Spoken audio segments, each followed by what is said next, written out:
ఉప ఎన్నిక నేపథ్యంలో నంద్యాలలో అధికార తెలుగుదేశం పార్టీకి వరుసగా ఎదురు దెబ్బలు తగులుతున్నాయి.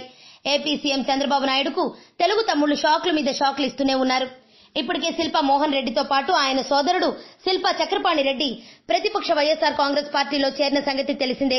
ఈ క్రమంలో కర్నూలు జిల్లాలో టీడీపీకి మరో షాక్ తగలనుందా అంటే అవుననే వార్తలు ఇప్పుడు కర్నూలు జిల్లాలో జోరుగా వినిపిస్తున్నాయి. భూమా నాగిరెడ్డి అత్యంత సన్నిహితుడు ఏవి సుబ్బారెడ్డి గత కొంతకాలంగా టీడీపీలో తీవ్ర అసంతృప్తితో రగిలిపోతున్నారు. భూమా నాగిరెడ్డి మరణించిన తర్వాత ఆయన కూతురు మంత్రి భూమా అఖిల ప్రియ ఆయనను అసలు పట్టించుకోవడం లేదు.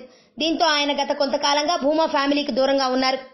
ఈ క్రమంలో ఆయన వైసీపీలో చేరతారని గతంలో జోరుగా ప్రచారం జరిగిన విషయం తెలిసిందే. అయితే ఏపీ సీఎం చంద్రబాబు నాయుడు అమరావతికి పిలిపించుకుని మాట్లాడడంతో పార్టీ మారే నిర్ణయాన్ని ఏవీ మార్చుకున్నారు. అయినా టీడీపీలో తనకు సరైన ప్రాధాన్యత ఇవ్వడం లేదని ఏవి సుబ్బారెడ్డి తీవ్ర మనస్తాపంతో ఉన్నట్లు వార్తలు వినిపిస్తున్నాయి. అంతేకాకుండా గత 3 రోజులుగా నంద్యాల ఉప ఎన్నిక ప్రచారంలో పార్టీ కార్యక్రమాలలో హాజరు కాకుండా టీడీపీకి చంద్రబాబుకు షాక్ ఇచ్చారు. దీంతో ఏవి సుబ్బారెడ్డి ఏ క్షణంలోనైనా పార్టీ మారి చంద్రబాబుకు మరో షాక్ ఇచ్చేందుకు సిద్ధంగా ఉన్నారని జిల్లాలో ప్రచారం జరుగుతోంది. వైసీపీ నేతలు కూడా ఏవి సుబ్బారెడ్డితో టచ్ లో ఉండటంతో దీనికి మరింత బలం చేకూరింది. దీంతో నంద్యాల ఉప ఎన్నికకు ముందే ఆయన వైసీపీలో చేరడం ఖాయమనే వార్తలు ఇప్పుడు నంద్యాల టీడీపీని టెన్షన్ పెట్టిస్తున్నాయి.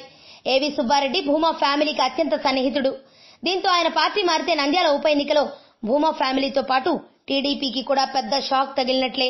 ఆరోగ్యవంతమైన జీవితం కోసం మనం పాటించాలి కొన్ని నియమాలని. చిన్ని చిన్ని చిట్కాలతో చింతలేని జీవితాన్ని ఎలా గడపాలి అనే దానికి వీక్షిస్తూనే ఉండండి మన ఆరోగ్యం యూట్యూబ్ ఛానల్. మరిన్ని ఆరోగ్య సూత్రాలకు సబ్స్క్రైబ్ చేసుకోండి.